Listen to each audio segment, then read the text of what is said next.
हम असल में अंदर से कौन हैं? कभी सोचा है इस बारे में? देखिए, ज्योतिष में ना एक ऐसा नक्शा है जो हमारी भावनाओं और हमारे सबसे गहरे स्वभाव को दिखाता है।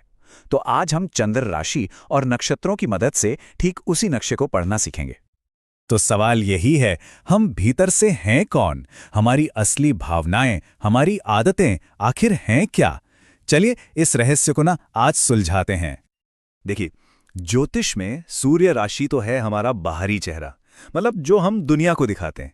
लेकिन चंद्र राशि, अरे वो हमारी असली पहचान है, हमारा मन, हमारी भावनाएं। सच कहें तो ये वो हिस्सा है जो तब बाहर आता है जब हमें कोई नहीं देख रहा होता। लेकिन रुकिए, कहानी यहीं खत्म नहीं होती है। चंद्र राशि को और भी गहराई से समझने के लिए हमें नक्षत्रों को देखना पड़ता है। असल में जन्म के समय चंद्रमा जिस नक्षत्र में होता है ना, उसका जो स्वामी है वो हमारे मन और हमारे भाग्य पर एक बहुत ही गहरी छाप छोड़ता है। एक ऐसा रंग जो हमारे व्यक्तित्व को एकदम अनोखा बना देता है।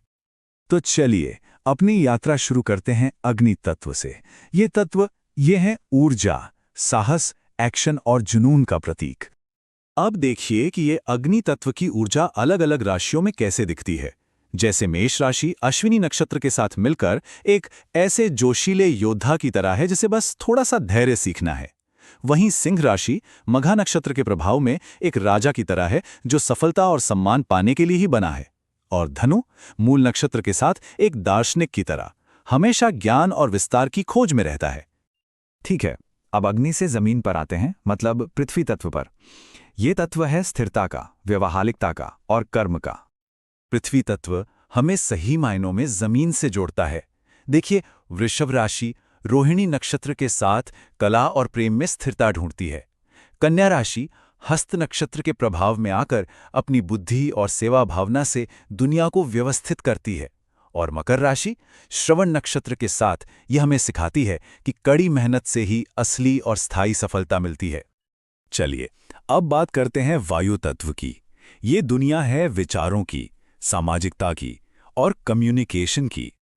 कहते हैं ना, वायु तत्व के लोग विचारों के पंखों पर उड़ते हैं। मिथुन राशि आर्द्रा नक्षत्र के साथ ये ज्ञान के बेहतरीन संचारक हैं। हाँ, थोड़े चंचल जरूर होते हैं। तुला राशि स्वाति नक्षत्र के प्रभाव में रिश्तों में बैलेंस और सफलता खोजती है। और कुंभ राशि शतभिषा नक्षत्र के साथ ये लोग समाज को एक नई दिशा देने और आत्मज्ञान की तलाश में आगे बढ़ते हैं। और अब हमारी यात्रा का अंतिम तत्व जल। ये प्रतीक है भावनाओं का, इंट्यूशन का और आध्यात्मिक गहराई का। तो चलिए उतरते हैं जल तत्व की गहराई में। कर्क राशि पुष्य नक्षत्र के साथ भावनाओं के सागर में गोते लगाती है और परिवार को सबसे ऊपर रखती है। वृश्चिक ज्येष्ठा नक्षत्र के प्रभाव में यह संघर्ष की आग से निकलकर एक रहस्यमयी शक्ति हासिल करती है। और मीन राशि रेवती नक्षत्र के साथ करुणा और कल्पना के सहारे एक डिवाइन रास्ते पर चलती है। तो ये जो सारी जानकारी है, ये सिर्फ कुछ नियमों का एक सेट नहीं है। इसे ऐसे समझिए कि ये आत्मखोज की एक लंबी यात्रा का नक्शा है। आपकी चंद्र राशि वो असल में आपके अंदरूनी मन की भाषा है। और इस नक्शे पर हर नक्षत्र एक पड़ाव जैसा है और हर राशि एक मंजिल। ये सब मिलकर ही तो किसी की अनूठी यात्रा की कहानी कहते हैं। तो एक बात याद रखिए, ज्योतिष भाग्य बदलने के लिए नहीं है। नहीं, ये तो जागरूकता बढ़ाने का एक जरिया है, एक टूल है।